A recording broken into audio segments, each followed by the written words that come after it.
Well, I wanted to do the other side of the coin, Okay. where the father and son did not get along. And I wanted to also show the Latino heritage in American history. Uh, there were no Latino characters other than banditos, basically.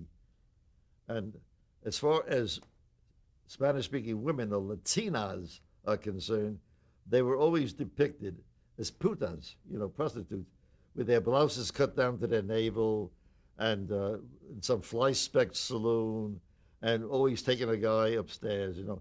An insult, a terrible insult to every Latina who, for the most part, are very uh, wonderful wives, wonderful mothers, faithful, pious people, religious people. How could you call them that? So I wanted to go against the grain and show how two families become friends on either side of the border, how different people can exist together in peace and harmony. They don't have to be at each other's throats. They don't have to kill each other.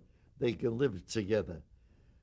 And I have the Spanish-speaking woman marrying John Cannon, a widower, but the head of the High Chaparral Ranch. And they get married. But the son, who we called Blue, was played by Mark Slade, wonderful, wonderful young man. And he'd always be chewed out by his father, Leif Erikson. And Leif would say, "How could you be so stupid?" Which is what not unusual between a father. "How could you make such a mistake?" And Blue would walk across the yard to where his uncle Buck, his father's brother, was hanging on the fence of the corral, waiting for him to come over. And he'd be kicking the gate, coming in. He says, "Oh, Uncle Buck," he says, "why does my father hate me?"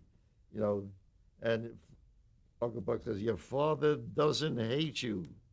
"Oh, sure he does. He's always chewing me out. He's saying I did this dumb thing and that stupid thing. Sure, my father hates me." "No, your father really loves you." "Oh, no, you, Uncle Buck, you love me." I'm reducing it down to the basic elements. "You love me." And Uncle Buck, I told him to do this because I told him how successful Lorne Green had been with Michael Landon. "Put your arm around him." He put his arm around him, hugged him, and said, "Sure, I love you. But you do some pretty stupid things," but said with love, not with anger. And Buck was played by Cameron Mitchell. And Buck was played by Cameron Mitchell. And the thing that was so interesting, Cameron had been in dozens and dozens of movies, never had any real identity.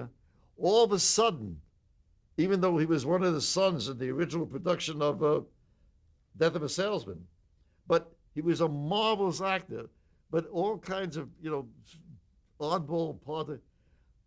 In High Chaparral, we gave him an identity. He became Uncle Buck, and he was loved as Uncle Buck all over the world, and he couldn't get over it. He said, "David," he says, "never happened to me in my life. You gave me an identity. I am Uncle Buck." Then later they made a movie called Uncle Buck after that.